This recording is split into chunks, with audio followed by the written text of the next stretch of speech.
So what's up mga ka-something nicer? Isang magandang gabi po sa inyong lahat.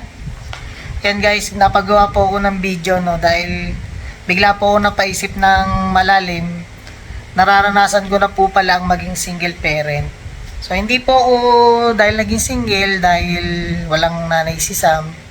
Hindi po. Alam niyo naman po sa latest video na in-upload ko, ang misis ko po ay nagbabantay sa father niya sa hospital. Then 3 weeks na po sila doon. 3 weeks na rin po kaming mag-ama magkasama ng kami lang.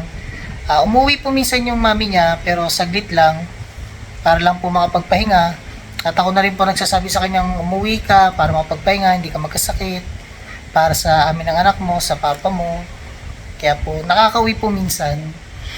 Gaya po ngayon, kakahatid ko lang po sa hospital. 2 days po siya ulit nagpahinga dito sa bahay. Binigay po natin yon yung buong oras niya na ipahinga niya. Pero syempre, dahil namimiss din po yung anak namin, so nilaro po niya bonding hanggang sa dumating tong araw na to na kailangan na po niya ulit bumalik ng hospital. So, yun po, shoutout ko po yung mga single parent na na-realize ko po hindi po madali yung inyong pinagdadaanan. Kasi na-experience ko po bilang single parent dahil wala ang kanyang mami. So, naisip ko po na hindi pala biro na mag-isa mo lang itataguyod yung mga anak mo. Lalo na kung mga may trabaho. Siyempre, number 1 iisipin nyo po dyan, mabigat sa kalooban nyo. Kanino nyo po ipagkakatiwala yung mga anak nyo at masiguradong nasa ligtas silang kalagayan habang kayo nagtatrabaho Naisip ko po yun. Butin lang po kami, something nicer, may business at twice a week lang ang ating business. Then mas matagal yung oras natin sa family or ngayon kay Sam.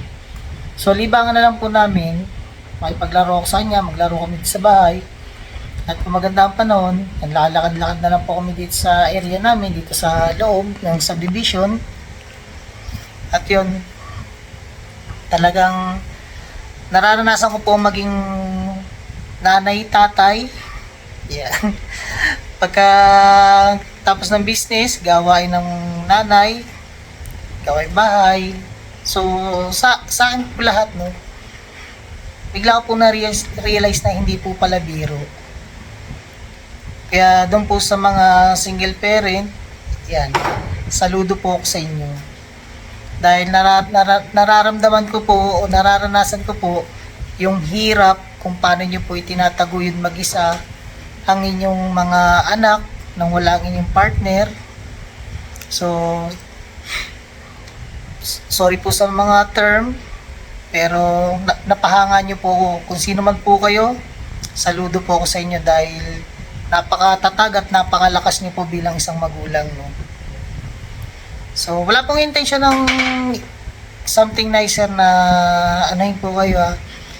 Sineshare ko lang po na isa pong something nicer na hinahangaan po kayo. Kasi na-experience ko nga po at ganun din ng mami ni Sam. Hirap po ang kanyang kalooban dahil kakaisip din po sa amin, kamusta na po kami, kamusta na po anak namin. So, pares po kami na nangungulila sa isa't isa. So, paano pa po kayo? Kaya, saludo po kami sa inyo. At yan guys, napagawa lang po ako ng video dahil talagang napaisip po ako na paano pa kaya yung mga single parent talaga. Tapos kami, napawalay lang sa isa't isa dahil mayroong kailangan bantayan or may obligasyon sa isa't isa. Paano pa kaya yung iba? Kakatahan ko pa lang din po So yan ito guys, kakatahan lang po ni Sam kasi ayaw niya umalis na sa tabi niya yung mami niya. Sa pangalawang pagkakataon po, umuwi yung mami niya rito. At yun, sa pangalawang pagkakataon, ayaw na niyang iwan siya ulit. Tapos, sa murang edad, napapaisip siya na bakit ganito yung buhay. Bakit kailangan siya iwan ng mami niya. So, hindi pa niya naiintindihan yung reason kung paano namin ini-explain sa kanya na may obligasyon po kami, At kailangan yung misis ko ng kanyang parents.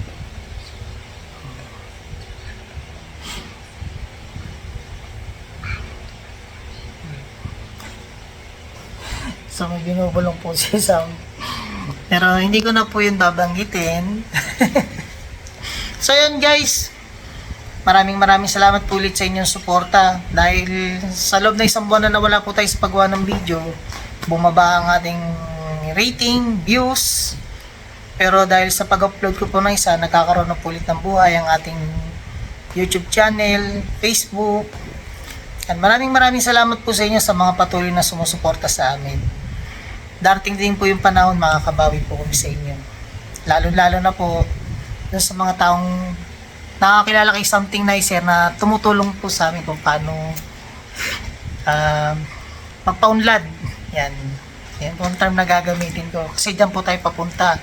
Kaya po ako nag-share ng small business. So maraming salamat po guys. At advance Merry Christmas po. At yun po, single parent, saludo po ang Something Nicer.